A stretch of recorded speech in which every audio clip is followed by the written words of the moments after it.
Bonjour à tous et bienvenue sur le podcast de la mort et du deuil. Le podcast destiné aux endeuillés d'hier, d'aujourd'hui et à ceux de demain aussi. Ce podcast est là pour contribuer à ce que chacun d'entre vous se sente un peu moins seul sur ce chemin intense et douloureux qui s'ouvre après la perte d'un être cher. Alors j'espère qu'à travers certains de ces partages, vous vous reconnaîtrez un peu et puiserez, par-ci par-là, quelques graines de réconfort. Si vous aimez déjà le podcast de la mort et du deuil, pensez à le signaler en vous abonnant sur votre plateforme d'écoute préférée. Vous éviterez ainsi de passer à côté des nouveautés. Ce mois-ci, c'est aux frères et sœurs que je dédie une nouvelle série d'épisodes. Ces endeuillés souvent un peu mis de côté, un peu négligés aussi, alors que ce vécu de deuil, bien loin d'être anodin ou de second rang, mérite lui aussi d'être reconnu dans toute sa singularité. Perdre un frère ou une sœur, c'est perdre un repère censé faire partie du paysage tout au long de notre vie. C'est perdre un ami et peut-être parfois un rival aussi. C'est perdre un complice ou un concurrent selon les moments. Et puis, c'est perdre en même temps une partie de ses parents. Des parents qui, après la perte de l'un de leurs enfants, ne sont plus vraiment les mêmes. Bref, c'est une perte et donc un deuil teinté, encore une fois, de bien des couleurs que nous allons mettre en lumière tout au long de ce mois.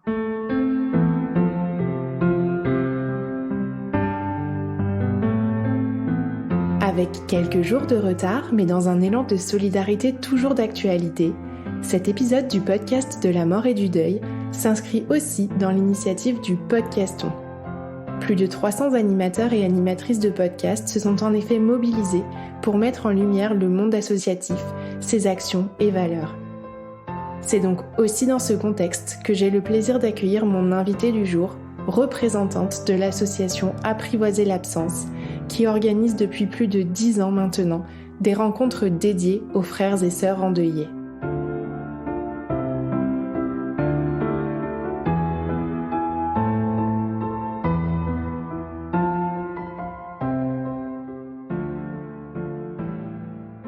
Bonjour Valérie, je suis ravie de vous accueillir sur le podcast de la mort pour parler d'un sujet dont on entend finalement peu parler. Donc moi j'ai la chance de vous connaître, j'ai la chance de vous avoir eu comme professeur même, mais je vous laisse vous présenter à nos auditeurs. Merci Tiffany de m'accueillir. Je suis Valérie Bruggemann, je suis psychopraticienne et je suis aussi animatrice d'un groupe de rencontres de frères et sœurs endeuillés à partir de l'âge de 14 ans à l'association Apprivoiser l'absence à Paris. Merci Valérie pour cette présentation. Est-ce que vous pouvez nous présenter justement Apprivoiser l'absence ? Oui, bien sûr. Alors, Apprivoiser l'absence est une association qui existe depuis 30 ans, qui, dans un premier temps, accueille les parents ayant perdu un enfant. Et puis, depuis plus de 10 ans maintenant, j'ai été un petit peu à l'initiative avec d'autres animateurs. Je reçois des frères et sœurs, plutôt des jeunes adultes d'ailleurs, qui ont perdu un frère ou une sœur, quelles que soient les circonstances du décès, quelle que soit la distance du décès. Faites juste attention que le décès ne date pas de la semaine dernière. Vous laissez un tout petit peu de respiration. Nous ne fonctionnons pas tout à fait sur le même modèle. Les frères et sœurs se rencontrent 4 fois par an sur une journée complète et ils ont l'occasion donc d'échanger sur différentes thématiques. Déjà, on commence la journée par raconter leur histoire, de qui ils sont, le frère, la sœur, comment ils ont appris le décès ou la maladie du frère ou de la sœur, jusqu'aux obsèques, et surtout qu'est-ce qui les anime aujourd'hui, en ce moment, quelles sont les questions qu'ils se posent, qu'est-ce qu'ils ont envie ou besoin d'aborder. Donc, dans les grandes lignes, nous abordons bien évidemment tout le registre des émotions, celles qui sont aussi un peu plus compliquées comme la colère, la honte, bien évidemment la tristesse, les relations aux autres frères et sœurs s'il y en a, la relation aux parents, parce que ça c'est vraiment une spécificité, et puis la relation aussi au monde extérieur. Comment répondre à des questions, est-ce que tu as des frères et sœurs, ou j'espère que tu t'occupes bien de ta maman ou de ton papa.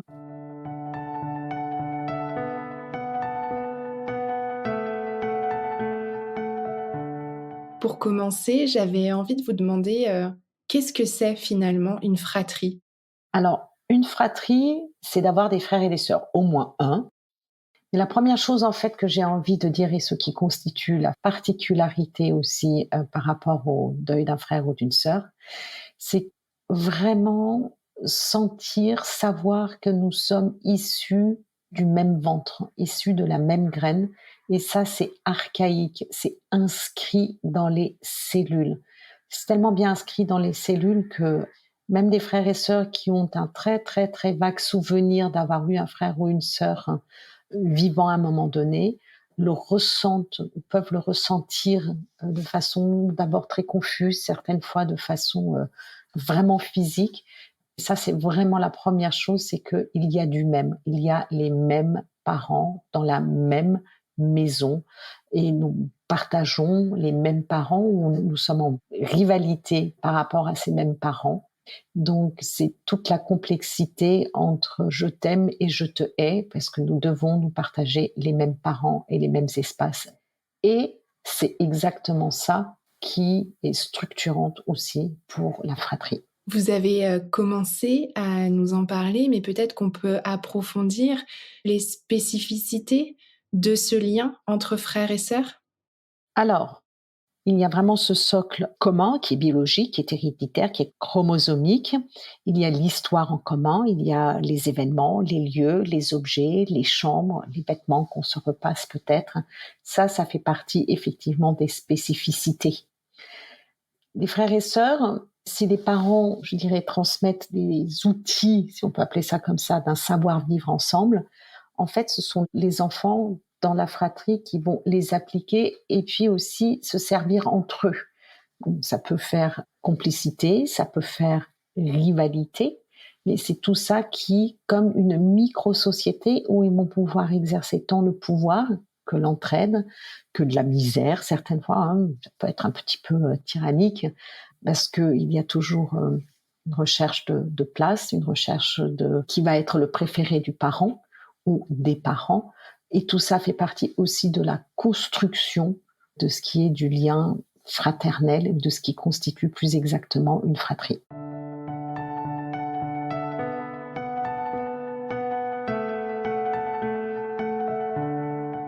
Qu'est-ce qui se passe quand on perd un frère ou une sœur? Quels sont les impacts? Eh bien justement, les impacts sont extrêmement forts. Alors ce qui me vient pêle-mêle, la première chose, c'est que les frères et sœurs témoignent d'une vraie perte d'identité. Ils parlent d'un membre arraché. J'ai perdu un membre, oui, j'ai perdu un membre de la famille. C'est aussi ce qui a été de l'ordre de la complicité. C'est avec ce frère ou cette sœur-là avec qui j'ai pu jouer, partager, partager aussi les parents. Je peux même pas dire, mais t'as vu maman, tu trouves pas que, et puis papa, tu penses pas qu'il fume plus que d'habitude ou qu'il est plus énervé. Toutes ces complicités-là s'envolent. Donc les expressions utilisées, c'est vide, membre arraché, perte d'identité, trou, néant, manque. Il y a quelque chose de soi qui est perdu parce que depuis toujours, plus ou moins toujours, bien sûr, ça dépend du rang dans la fratrie, on connaît ce frère, on connaît cette sœur avec qui on a fait un bout de chemin ensemble, avec qui on a grandi ensemble. Donc lorsqu'il y a un frère ou une sœur qui décède, il y a tout ça, quoi. Il y a la chambre vide, la place vide, cet effondrement, ce ravage. Et selon si le frère et la sœur vivent encore sous le toit des parents, il y a aussi la perte des parents qui sont absolument focalisés sur la perte de leur enfant, celui qui est décédé. Donc le frère ou la sœur qui reste, s'ils sont plusieurs, font cette double perte, non seulement d'un frère ou d'une sœur, de tout ce qui va avec ce que nous venons de nommer, mais aussi des parents d'avant. Parce que les parents, ils sont happés par la douleur de la perte d'un membre à eux, enfin de quelque chose qui les constituait aussi. Et de ce fait-là, notamment pour les enfants qui sont encore à la maison n'est plus du tout un lieu de ressources, mais peut devenir un lieu de souffrance. Et puis, il y a aussi, si je me trompe pas, cette idée que quand on a un frère ou une sœur, on se dit qu'on va partager sa vie ensemble. Alors, on se dit non seulement qu'on va partager sa vie ensemble, tout en étant extrêmement clair que nous n'allons pas nous marier, mais que nous allons partager un futur ensemble, hein. Future études, futur métier, tu seras le parrain, marraine de mes enfants. C'est au-delà du meilleur ami ou de la meilleure amie, c'est aussi le deuil de tout ce futur et de toutes ces possibilités de partage, et notamment des possibilités de partage à propos des parents, à propos des souvenirs en commun. À partir du moment où il y a la perte d'un frère ou d'une sœur qui n'est bien évidemment pas dans l'ordre des choses, hein, les enfants ne précèdent pas les parents.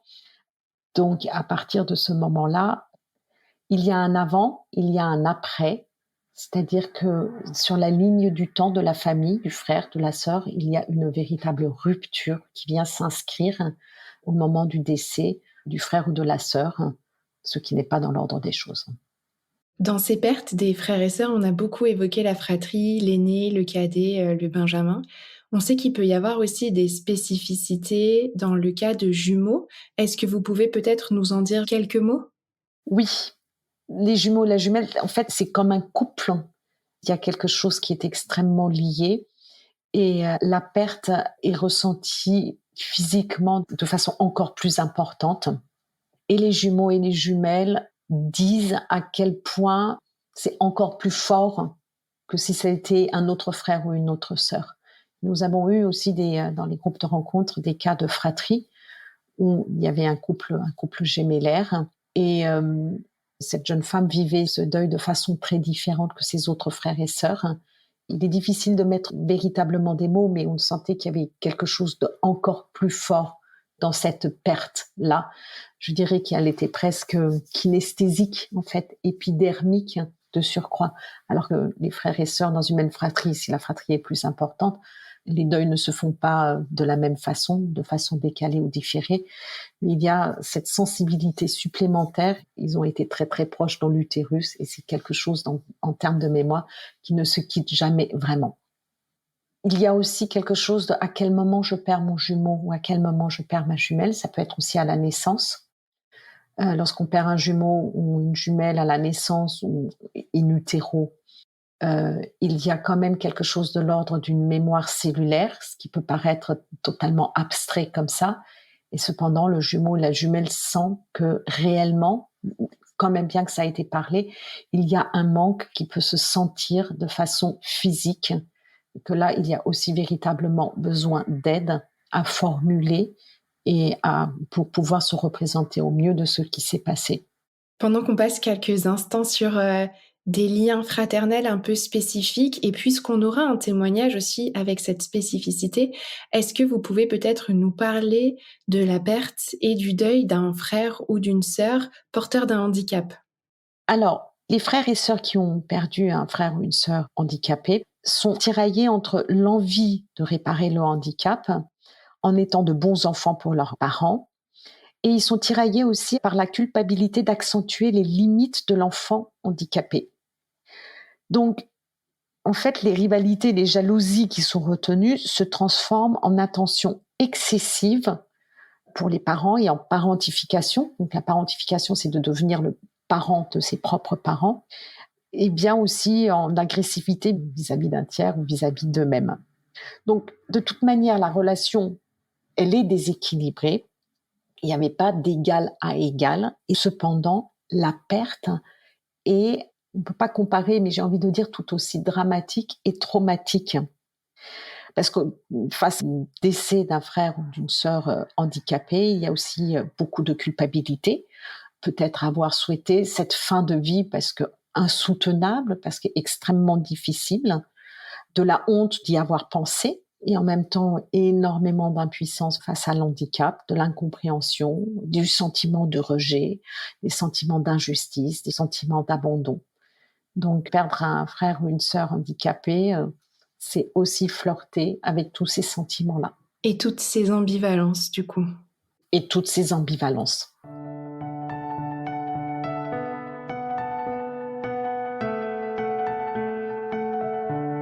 Maintenant, j'aimerais qu'on aborde un peu ce qui caractérise ce deuil. En toute transparence, quand j'ai cherché un intervenant pour le deuil des frères et sœurs, J'avais la chance de vous connaître, mais je me suis rendu compte que c'était un deuil qui était très peu mis en avant et qu'il y avait peu de ressources dédiées à ce deuil-là.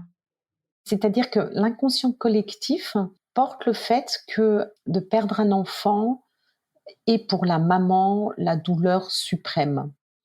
Ensuite, éventuellement pour le père. Et ensuite, je dirais que tout le restant de la famille passe un petit peu à la trappe. Les frères et sœurs en font partie, hein, c'est ce que j'appelle être en fait en marge des endeuillés possibles, où ils ne se sentent pas tout à fait légitimes à être en deuil. Les grands-parents non plus de ce jeune qui décède se sentent certaines fois difficilement légitimes. Mais effectivement, il y a très peu de ressources. Or, pour moi, c'est un deuil qui est vraiment multiple, hein. On perd donc un frère ou une sœur, mais on perd aussi sa propre insouciance, après selon l'âge que l'on a, et on perd aussi les parents d'avant. C'est-à-dire que les parents sont soucieux, sont attristés, et selon l'âge du frère ou de la sœur, il peut investir tellement d'énergie à être l'enfant parfait pour ne surtout pas rajouter de chagrin, de peine ou de préoccupation à ses parents, ce qui, à mon avis, est le plus souvent le cas, ou inversement, le petit frère ou la petite sœur, ou grand frère, peu importe, frère ou sœur qui reste, peut devenir tellement préoccupant ou infernal que celui-ci, celle-ci, peut les amener en fait en soins psychologiques ou médicales, en indiquant mais moi ça va à peu près, mais ce sont les parents qui ne vont pas du tout bien. Donc finalement, la place qui est faite au deuil d'un frère ou d'une sœur dans la société est aujourd'hui assez marginale? Je dirais que c'est relativement marginalisé, c'est tu t'en souviens pas, tu étais trop petit ou trop petite. Ce qu'on entend beaucoup en termes d'écueil aussi, j'espère que tes parents vont bien, prends soin de ta maman. Ce qu'on rencontre souvent effectivement dans les groupes de parole des frères et sœurs, qui rentrent dingue en disant oui mais et moi dans cette affaire, hein, moi aussi j'ai mal, moi aussi je souffre, et c'est dramatique, et c'est vraiment dramatique. Et ça a quelles conséquences, du coup, toutes ces phrases que vous nous avez citées ou ces comportements ou ces croyances sur les endeuillés d'un frère ou d'une sœur? Eh bien cela fait que leur deuil n'est pas pris au sérieux, il est très secondaire, et qu'à terme il peut être une véritable bombe à retardement, des dépressions un peu plus tard dans la vie, enfin quelque chose qui n'a pas été reconnu. Ce témoignage aussi de cette jeune femme qui a été très préoccupée par une histoire de couple, et qui, à la sortie de sa séance de psychothérapie, dit: «Et au fait, je vous ai pas dit, mais j'ai perdu ma sœur». Voilà, c'était tout à fait secondaire et vraiment au bord, en fait, hein, quelque chose de banalisé. Bah oui, c'était comme ça, mais moi, je n'avais pas le droit à la souffrance. Le frère et la sœur n'a pas le droit à la souffrance, et on laisse l'entière souffrance donc aux parents. Les conséquences font que ça peut, plus tard dans la vie, ressortir comme un deuil différé. Ça aussi, certaines fois, dans nos groupes, on peut voir ça, c'est-à-dire que non, mais moi, ça fait 20 ans que je vais bien, et à l'occasion de, nous avons l'exemple de la mort du chien de la famille qui a vécu pendant 16 ans une énorme déflagration, une énorme, oui, une dépression, mais à l'occasion d'autres choses, tellement ça a été encapsulé. Et il faut d'autres événements de vie, certaines fois qui paraissent totalement anodins, pour que effectivement le deuil peut enfin se vivre auprès du frère ou de la sœur. Presque en schématisant, en fait, c'est une fois que les parents ont fait leur deuil, ça y est, les autres membres de la famille, donc les autres frères et sœurs, peuvent avoir l'espace, non plus à porter les parents de façon symbolique ou réelle, et enfin ils peuvent vivre leur propre deuil. Et ça peut être vraiment, certaines fois, mais beaucoup plus tard. Certaines fois, ça peut se compter en décennies. Est-ce qu'il y a des différences importantes, selon vous, en fonction de l'âge auquel on perd un frère ou une sœur? Alors, je ne sais pas s'il y a une différence selon l'âge. Il y a des différences parce que chaque histoire est absolument unique. Et avant de parler d'âge, et je veux bien détailler un petit peu après, c'est déjà la façon dont ce décès, dont ce drame est parlé ou n'est pas parlé à l'intérieur des familles. Et à mon avis, c'est avant toute chose, c'est à cet endroit-là où les différences se font. Il y a des familles où c'est absolument pas parlé, il y a d'autres familles où c'est parlé, où il y a des rituels de commémoration. C'est avant toute chose ça qui va faire pour moi la grande différence. Ensuite, évidemment, Plus on passe de temps avec le frère ou la sœur, plus nous avons du souvenir créé ensemble, plus nous avons du vécu ensemble. Lorsque la perte, elle vient de façon prématurée, plus on peut imaginer que c'est difficile. Mais je ne veux pas en faire non plus une règle absolue. Une fois de plus, c'est comment c'est parlé, comment c'est vécu, comment les processus de deuil sont vécus à l'intérieur des familles. Ce qui est plus difficile, ce sont pour les jeunes enfants, pour qui il manque peut-être des mots, MOTS, à mettre sur les mots MAUX, qu'ils sentent, qu'ils pressentent dans un environnement qui est très attristé, qui est peut-être traumatisé et où le tout petit ne sait pas très bien ce qui se passe. Et c'est là qu'il est important aussi d'avoir éventuellement des intervenants extérieurs ou des psychologues pour aider à la famille et au tout petit à faire comprendre ce qu'il se passe dans son environnement et pour qu'il puisse continuer de grandir. Une fois de plus, c'est comment cet événement est-il parlé, vécu, élaboré au sein de la famille. Je pensais aussi à un cas particulier. Comment ça se passe quand on est le petit frère ou la petite sœur qui arrive, qui naît après le décès d'un grand frère ou d'une grande sœur? Alors, effectivement, ce puits-né après le décès d'un grand frère ou d'une grande sœur, comment va-t-il être accueilli? Est-ce qu'il va être accueilli parce qu'il arrive peu de temps après le décès, presque comme un enfant de remplacement? Dans quelle mesure ce tout petit va-t-il prendre en charge et totalement à son insu, en fait, le chagrin parental? Quel a été le choix des parents d'avoir un nouvel enfant après ce drame?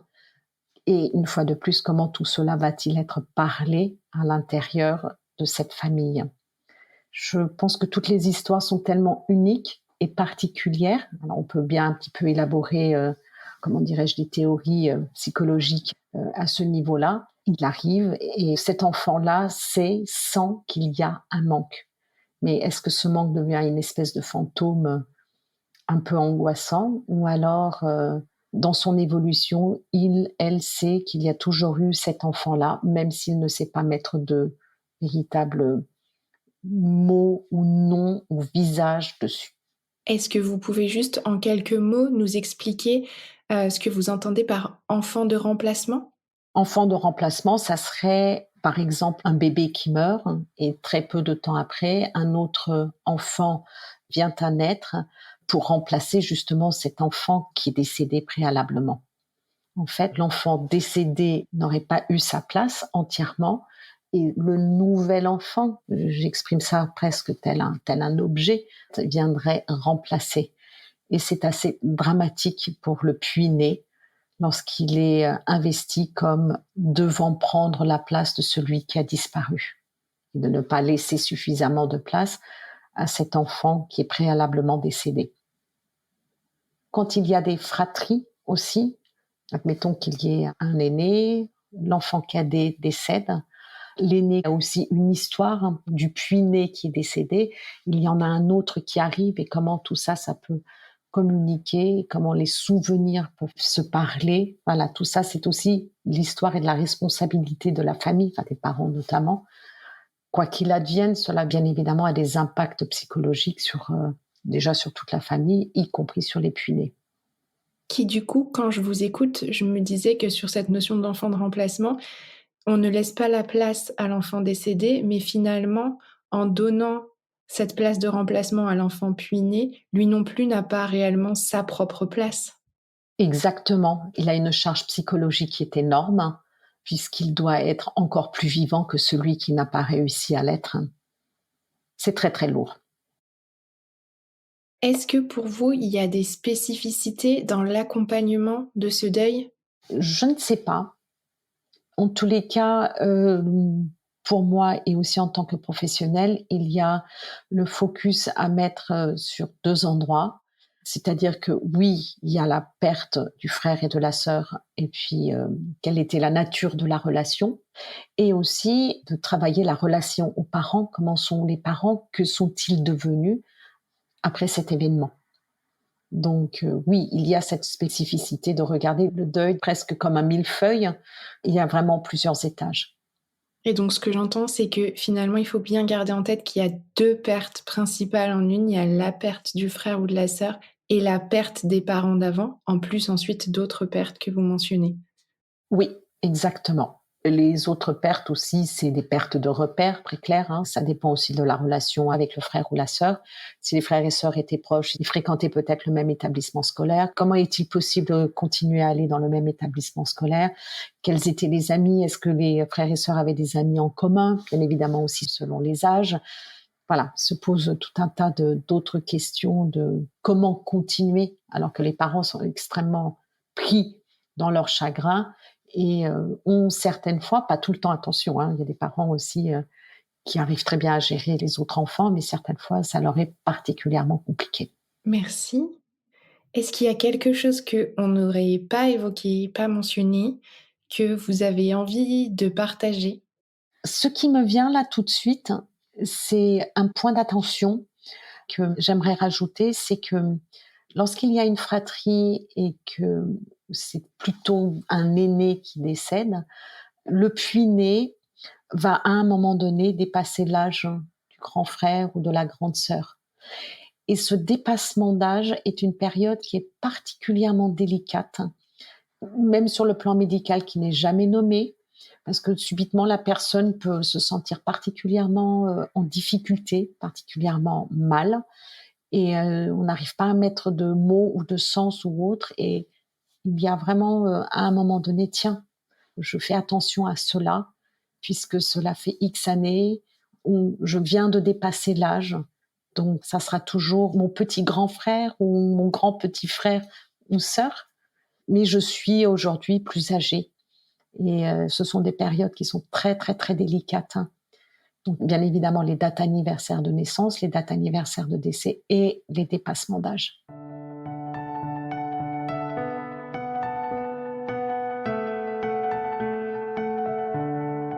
Pour terminer notre échange, je laisse toujours la possibilité à mes invités de partager un message qui leur tient à cœur sur le thème abordé.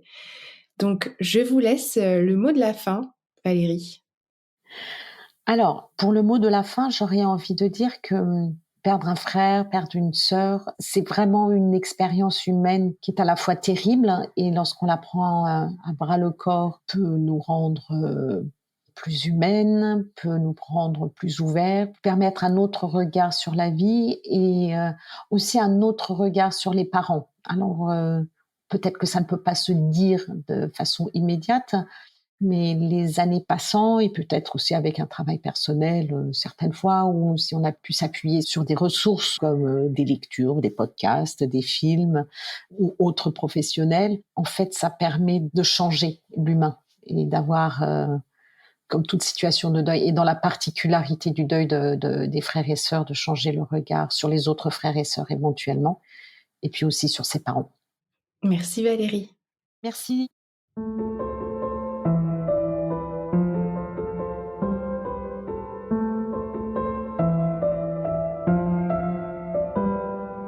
Voilà, cet épisode touche déjà à sa fin et j'espère que cette interview vous aura quelque peu éclairé.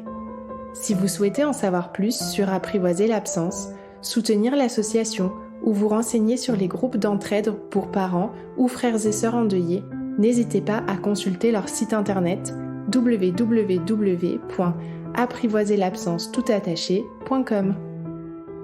Et si la découverte d'autres associations œuvrant pour différentes causes en France vous intéresse, je vous invite à visiter le site www.podcaston.org et à découvrir les épisodes réalisés et partagés par tous les autres podcasteurs participants. Quant à moi, je vous dis à la semaine prochaine pour un nouvel épisode.